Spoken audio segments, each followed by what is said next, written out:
What's going on, guys? I'm Dylan. And I'm Travis. We're the 406 boys. Welcome back to episode 4 of HauntTober. I feel possessed. Today's episode is very good. Very action-packed. Just kidding, it's not action-packed, but... Oh, no action-packed? No, we got a very good episode for you. We're talking about the worst horror remakes that we've... Spicy. We've compiled 10 movies of the worst horror remakes that we think are the worst, in our opinion. We're not doing top 5 from each. We've compiled 10 that Travis and I have agreed on are probably the worst, and they're in no particular order. So, also, to set a few ground rules, no requels. So, like, nothing like, no... So, it's things like The Exorcist Believer will not count. Yeah. So, without further ado, let's get right into this. So, the first 2 on our list are actually ones that have similar problems because they are shot-for-shot remakes. So, what I mean is this, like, copying every single shot from the movie and using the same script, essentially. So, I would say the first one on our list would be a tie between Carrie and Psycho. Yeah, I would definitely agree. The fact that these 2 movies were just easily shot-by-shot remakes was just made the movies far less enjoyable. Yeah, and the problem is that with Psycho, not 100% it's Psycho, but just in color and Vince Vaughn as Norman Bates. While Carrie at least had some new elements put in, stuff derived from the source material, it's interesting to note that there is a completely different version of the movie that the director wanted to do, but that was the version they did not release because the studio felt it would be more safe just to literally put out a carbon copy of the original film. Yeah. Number 9 on the list is going to be the remake of Cabin Fever. Cabin Fever. Another main problem with this one is, like Carrie and Psycho, nearly shot for shot, moment by moment, at the point where literally they used the exact same script. The only thing is that they took out the unintentionally funny moments, like the oof face bits or whatever, and which at least gave it an identity, which is why I felt that the Cabin Fever remake is that much worse than Psycho and Carrie, because at least Psycho and Carrie had some things that were different from it or whatever, and while Cabin Fever did do a few things that are different, they switched a bunch of stuff up that made the original film, which wasn't even that great to begin with, even worse. Next one on our list is one where I actually did not see the original film, but I saw the remake. Makes me want to check out the original film, The Fog. Yeah, I remember seeing this one. The fact that I am struggling to really remember much of what happened, just that there was something about...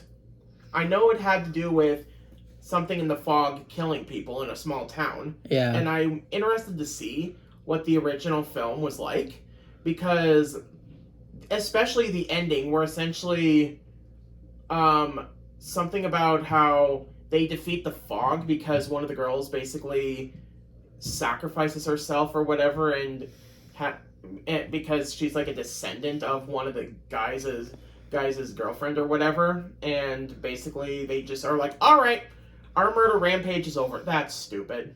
Yeah, definitely.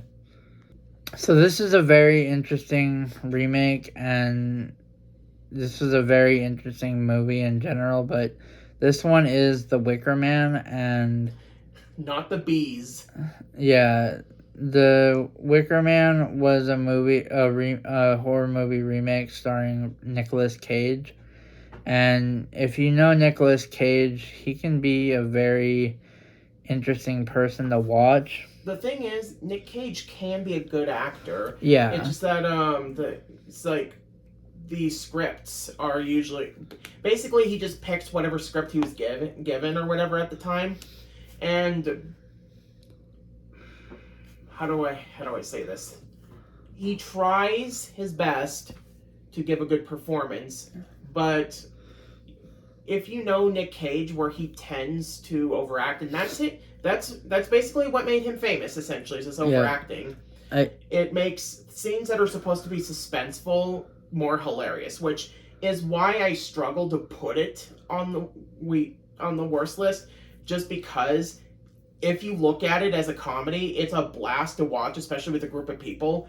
But when the film is supposed to be taken seriously, yeah, it actually is bad. Yeah. The next one on our list is actually a J-horror film called One Missed Call. The interesting thing about this one is that the original Japanese film was supposed to be a parody of the J-horror that was going on at the time. So when American distributors took the film and remade it, they didn't get that message apparently, and made it a serious horror film. Completely missed the message. It's kind of like Pulse, which again was also not a good film, where they just completely took the wrong message from the film and just made it a generic horror film. One Missed Call, they missed the mark so badly with this one. I agree. And I think they could have salvaged this one by largely doing the same thing that the original film did, and actually kind of mocking the current 2000s horror film that were going on at the time, but they did not, so therefore it wasn't a good movie. I completely agree. The next one might be a little divisive for horror fans. The 2003 remake of Texas Chainsaw Massacre. Mm-hmm. I honestly do not understand people that genuinely really like the movie, or even worse, say it's even better than the original. I don't understand that either. The thing is, I think the big thing is that when looking back at Texas Chainsaw Massacre, it's surprising of how actually not violent it really is. There's less blood in this one than I think the original Halloween. Yeah. And there's not a lot of chainsaw deaths either. I think there's one and that's it. But I think what sells the original Texas Chainsaw Massacre is its realism, where it looks like it really happened. Yep.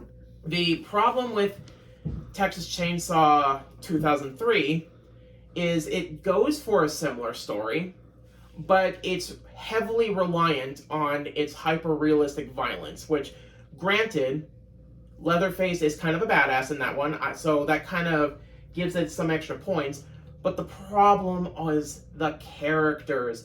The characters are just so lifeless and stupid that I don't care if they make it out alive. Where in the original film, yeah, there was nothing special about them, but they were portrayed as realistic type people, which made me at least half care about what's going to happen to them. This one, and also Lee Harvey Ernest, who is the drill sergeant, sheriff guy or whatever, he was pretty cool. He kind of saved the film a little bit. But other than that, this one was not a good movie. Yeah. Next one has to go to the first, I think, or at least one of the first horror films I saw in theaters, the Prom Night remake. Granted, great audience interaction, but even the original film, which wasn't perfect. So it was one of those cases where I could have been open for a remake on that one. The problem is that, again, it plays it safe with its violence. And I think it could have done more. And it's just blander than bland. I struggle to remember much of what happened. And they add a creepy subtext about teacher-student relationship or whatever, and how the killer wants to be with the student or whatever to basically give us more reason to not like him, where it's like, he's already killing people. Yeah, I agree. And the fact that it stretches much longer than it probably needed to, I honestly think this was a case where it should have benefited from the R rating, because at least the violence would have helped it a little bit. The next one, A Nightmare on Elm Street.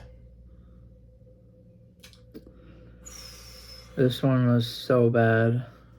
And the thing is, again, I hear people saying it's not that bad. It's like, yeah, it's like, you're right. It's not that bad. It's worse. Like, legit. The movie was so dull and lifeless. I specifically remember struggling to not fall asleep during the movie, which maybe that was the goal the entire time. Yeah. But on all serious note, Jackie Earle Haley could have been a good Freddy, and he sure does the best that he could. And there's an interesting element behind it that I like, where it's like maybe he didn't do it and he was falsely accused, because kids will say dumb things or whatever, and the parents automatically will believe them. I kind of hope that they did go for that, but instead he's mad at the fact that they told that he did naughty things to them. And the makeup was so ugly to look at. Yeah, and so terrible. How is it that the effects also in the movie are worse in the 2010 version than the 84 version? Exactly. Awful movie. The next one is the 2022 remake of Firestarter. Oh, God. This movie, I try to not say the nothing happens in this movie, because that's usually a large exaggeration. I'm not even kidding when I say, for the most part, in Firestarter, almost nothing happens. Literally nothing happens. Like, basically, they just go from place to place. They randomly accidentally kill a cat at one point, and leads to the dumbest part, one of the dumbest parts of the movie, where he's like, so let's pay respects to the cat. Dear God, if you're up there, make sure that he gets into cat heaven, or she. And I was like, don't even dare. And after the pause, or they, literally the dumbest part of the movie, one of them anyway, where it's like, and was just so forced. Yeah. But aside from that minor moment or whatever, it was just so boring. Yeah. And the original wasn't even that good to begin with. Yeah, exactly. So why even remake this movie? Granted, I would have been open to a remake of it, but just the fact that when reading the story synopsis of it, I was more engaged with the story synopsis of the original book than I was with this movie. Yeah. The last one on our list is probably the most sacrilegious of all of the horror remakes. Yeah. Outside of trying to remake Jaws, which I keep saying that, but blah, blah, blah, whatever. Halloween. That was something that should have never been done. I don't know why, except to try to... Never mind, I already got it. Money. The problem was that not only was it bad to do that, but getting Rob Zombie to, of all people, to direct it, wrong choice. I think he would have fit much better for, like, Texas Chainsaw or something like that. Or, like, even Friday the 13th. Friday the 13th I can even see. Yeah. Halloween, no. The whole white trailer trash thing that he loves to do with his characters or whatever. That's his signature thing. It doesn't work for Halloween. It doesn't. That perfectly works. His style of directing works much better for Friday the 13th or Texas Chainsaw. The only minor thing that I could potentially say is that it was shot well. It was shot well, and the actors did good with what they were given, but the script was terrible. Yeah. It was, and the thing is, if you had to remake it, why not make the entire film largely about his time at the asylum or whatever? Yeah. Because it felt like the first hour or so was to have this prequel story, then a rushed, regurgitated remake of the original film or whatever. I think that was the wrong move on his part. Yeah. And because of that, this one and the sequel might be my least favorite horror movie remakes.